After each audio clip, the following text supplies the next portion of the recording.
It's Angela Charlot's day off, but the carer has voluntary work to do. In her spare time, she looks after an injured Ukrainian soldier in need. He's being treated in a clinic outside Berlin. German bureaucracy is Angela's biggest problem. Most of these soldiers were wounded over a year ago.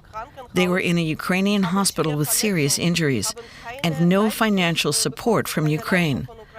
Then they come here and have to confront German bureaucracy. They're confined to their beds. They can't leave the hospital, but have to do the rounds of the social welfare office, the job center, and who knows what other agencies. Vladislav was badly wounded by a grenade splinter and is partially paralyzed. The 25-year-old is dependent on help to do most things. Personally showing up at all official appointments is out of the question. Angela and other volunteers take care of his paperwork. Today, they have also brought gifts for Vladislav.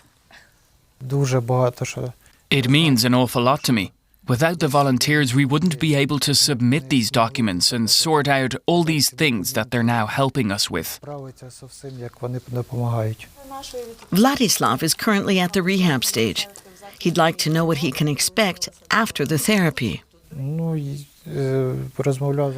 I've spoken to the doctors. They say it'll be very difficult to recover from this kind of condition, but I'm hoping for the best. Carola Tuman heads the clinic's social care section.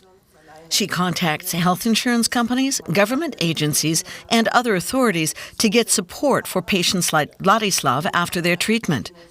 He has had no insurance coverage for 2 months now. He has no apartment yet. He's only been in the hospital. A district office is in charge of his case, but we can't contact anyone there. We're told someone is going to call back, then they don't. It's been like that for 2 months now. Vladislav wants to go for a cigarette, but he needs assistance to get to the smokers area. Berlin city authorities are looking after some 30 wounded Ukrainians like him. But dealing with the bureaucracy is no easy feat, and only 2 official helpers have been allotted to help all of them.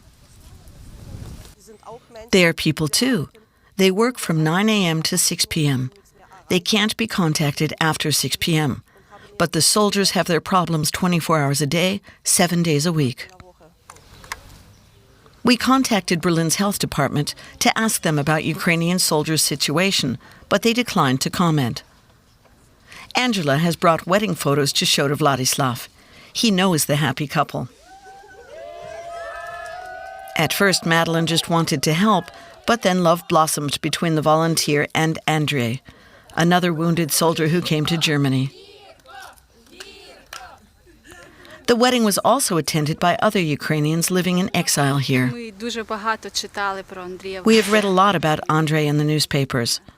He is an incredible person, very strong and courageous, and we are proud of him for protecting us, and we want to support him.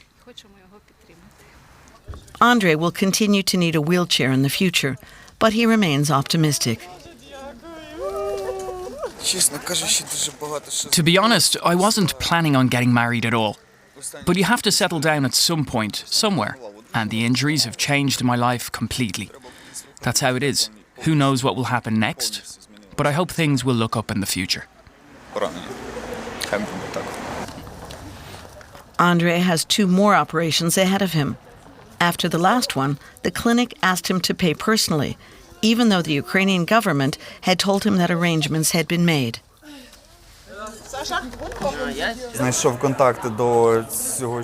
I called the Ukrainian health ministry. I told them, here's the situation, can you help? They told me the German side agreed to pay for the rehabilitation. The volunteers have already written to numerous politicians and people in charge, complaining about the bureaucratic hurdles and confusion.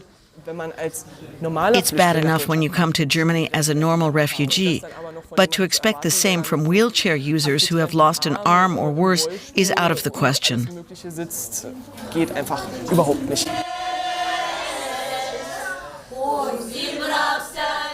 Everyone here is hoping that the situation will improve soon. Madeline and Andrea's wedding is at least cause for hope.